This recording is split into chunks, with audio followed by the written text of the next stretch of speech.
सरकारला तुम्ही थेट प्रश्न विचारता तर मला आपल्याला विचारावंसं वाटतं की सध्या जर आपण बाजारात गेलो तर सध्या गाजर सीझन नाहीच आहे, जे हिवाळ्यामध्ये मिळतं खरं तर. आणि मुंबई किंवा अशा मेट्रोपॉलिटन सिटीजमध्ये 12ही महिने मिळणारं गाजर हे वेगळं असतं. मुख्यमंत्री आणि उपमुख्यमंत्र्यांकडे रोख असताना नेमकी ही गाजरं आली कुठून?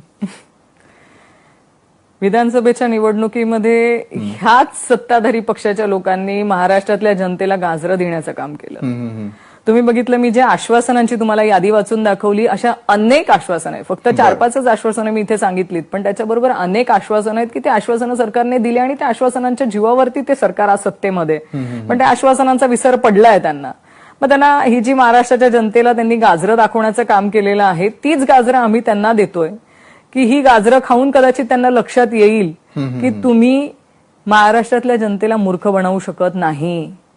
तुम्ही आम्हाला गाजरं खाऊ घालण्याचा जो काय प्रकार करतायत ना, हे कधी ना कधी तुमच्या अंगावरती येणार आहे. आणि त्याच्यासाठी आम्ही ह्या येत्या अधिवेशनामध्ये विरोधी पक्ष हे सक्षमपणे विरोधात त्यांचा आवाज उठवून ह्या सगळ्या गोष्टींचा जाब विचारणार आहे. कुठे शेतकऱ्यांची कर्जमाफी? तुम्ही महिलांना 2100 रुपये देणार होता, द्या ना. तुम्ही ज्या घोषणा केलेल्या होत्या त्या कधी पूर्तता करणार आहात? तुम्ही वीज बिल सवलतीमध्ये जे काय माफ करणार होता ते वीज बिल सवलत मिळतंय का? आज नाही मिळत आहे. तुम्ही सोलर देतायत, सोलर देण्याचं तुम्ही लोकांना सांगतायत की सगळ्या शेतकऱ्यांनी सोलर घ्यावं, ते आहे का फिजिबल? ग्रामीण भागामध्ये जर शेतकऱ्यांनी सोलर लावलं तर त्यांच्या मोटारीतनं ते पाणी उपसू शकणार आहेत का? ह्या प्रॅक्टिकल गोष्टी आहेत, ह्याचं उत्तर सरकारला द्यावे लागणार आहेत. तुम्ही 2 ते 3 सेशन झालेत, सरकार हे सेशन झालं की निर्णय घेऊ, ते सेशन झालं की निर्णय घेऊ, असं करत करत तुमचे 7 महिने निघून गेलेत. आता तुम्हाला त्याचे उत्तर द्यावे लागणार आहेत आणि ते उत्तर आम्ही विरोधी पक्ष घेतल्याशिवाय काय शांत बसणार नाहीयेत.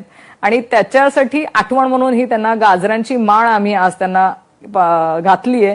अजूनही सरकारने जर निर्णय घेतला नाही तर आम्ही त्यांच्या घरापर्यंत, प्रत्येकाच्या स्वयंपाक खोलीपर्यंत ही गाजरं पाठवणार की आता यांना गाजरं खाऊ घाला आणि त्यांना आठवण करत राहा.